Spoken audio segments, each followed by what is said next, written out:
Hello again, fourth grade math. This video is for your Wednesday lesson. Remember, we are just working on a review. We're just doing extra practice with stuff we've already done. So yesterday you guys did set A and B, where you reviewed just writing fractions from a picture and then doing simplest form and equivalent fractions. So today on this same page, 513, you are only doing set C, which is numbers 1 through 8. So on set C, this is where we're going to work on comparing and ordering those fractions, okay? So comparing is going to be when we use the alligator signs, less than, greater than, or equal to. And then ordering is, in this case, it's going to be from least to greatest. So today we're going to go from smallest to biggest. Now remember, in order to compare or order fractions, we always need to check the denominators first. This is when I would use my fruit analogy. You have to be able to compare apples to apples, not apples to bananas or apples to oranges. You need your denominators to be the same in your fractions that you're comparing in order to do so. Now what happens, of course, is sometimes they're not very nice and they'll give you denominators that are different. So you have to use some of your skills to work through it. But let's just start with a simple one first. We'll just do some comparing, so using the alligators. So let's say I have the fractions 3/5 and 1/5. Okay, so first step, check your denominators. Are you apples to apples? And in this case, yes, because I'm dealing with fifths and fifths.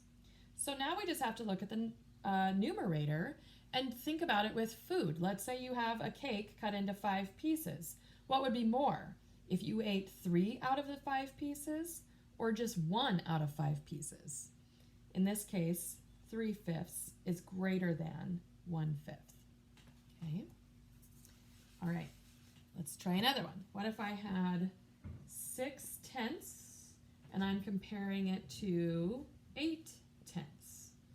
First things first, check your denominators. Are you comparing apples to apples? In this case, yes, both denominators are tenths.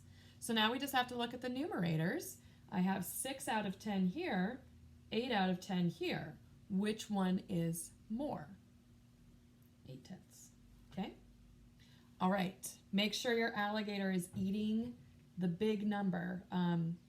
Remember how we would draw on those teeth to remember it's a mouth? Please don't actually draw on the teeth, but I just want you guys to remember that there was a little confusion about which way your alligator went. Okay, so that's easy. When your denominators are the same, it's easy. But sometimes, of course, they're not going to be that way. So let's say I had 2/5, excuse me, and I was comparing it to 3/10. Okay. Check your denominators. Do you have apples to apples? No, because on this fraction, I'm dealing with fifths, and on this one, I'm dealing with tenths. So the best way to do this is to see if you can turn your smaller denominator into the bigger one. And in this case, yes, you can. You can turn a 5 into a 10 by multiplying by 2. So on this fraction over here, in my brain, I'm going to just multiply by 2 to make an equivalent fraction that uses tenths. So 2 times 2 would be 4, and 5 times 2 would be 10. So now I can think in my brain as 2/5 being equal to 4/10. And now I can compare 4/10 to 3/10. What is more? Well, 4 out of 10 is more than 3 out of 10. So therefore, 2/5 is more than 3/10. It's greater than. Okay? So again, when your denominators are not the same, look at your smaller one and see if you can turn it into your bigger one. That's the simplest way to do it. Let's try another one. Let's say I have 4/12 and I'm comparing it to 2/6. Okay, so check your denominators. Do you have apples and apples? 12ths? 6. Nope. So we need to figure out how to give them the same denominator. So look at your smaller one, 6. Can I turn a 6 into a 12 using multiplication? Yes. If I multiply 6 by 2, I can make 12s. So whatever I do to the top, I do to the bottom. Okay. So an equivalent fraction here, 2 times 2 is 4. 6 times 2 is 12. So 4 twelfths equals or is the same as 2 sixths. So in my head, I can now compare 2 sixths, which is like 4 twelfths, compared to 4 twelfths. Well, they're the same. So in this case, they're equal. 2 sixths equals 4 twelfths. Okay. All right, so that's what you're going to do on set C for the first 4 problems, is you're just putting in alligator signs or equal signs. Sometimes you might have the same denominator and sometimes you won't. When you get down to numbers 5, 6, 7, and 8, the directions say to order the fractions from least to greatest. So it's the same kind of thing here as far as we're checking denominators first to see how it goes. So let's just say I have these 3 fractions. 3/10, 1/10, 9/10. Okay? So checking all your denominators, see if you have apples, apples, apples. Apples, apples, apples. So we don't have to do anything. We really just have to look at each fraction and order them, in this case, from least to greatest. So our smallest fraction would definitely be the 1/10. So 1 out of 10 is the smallest amount. Next would come 3/10, and then the biggest one would be 9/10. Okay? So when our denominators are the same, it's a piece of cake. But of course, they're not always going to be that nice to you. What if they had 1/5, 4/10, and 4/5? So check your denominators first. I have 2 5s, so those are apples and apples, but then I have tenths. So they threw in a banana or an orange, okay? So we have to figure out how to get all of these to the same denominator, apples, apples, apples. It's easier at this point in the game and your knowledge of fractions to think of multiplication, but if you're feeling comfortable with division, that is also an option. So, because we have 2 5s, you might want to have to only deal with changing this one fraction. And can you turn a 10 into a 5 using division? Yes, but you also have to make sure you can do that to your numerator.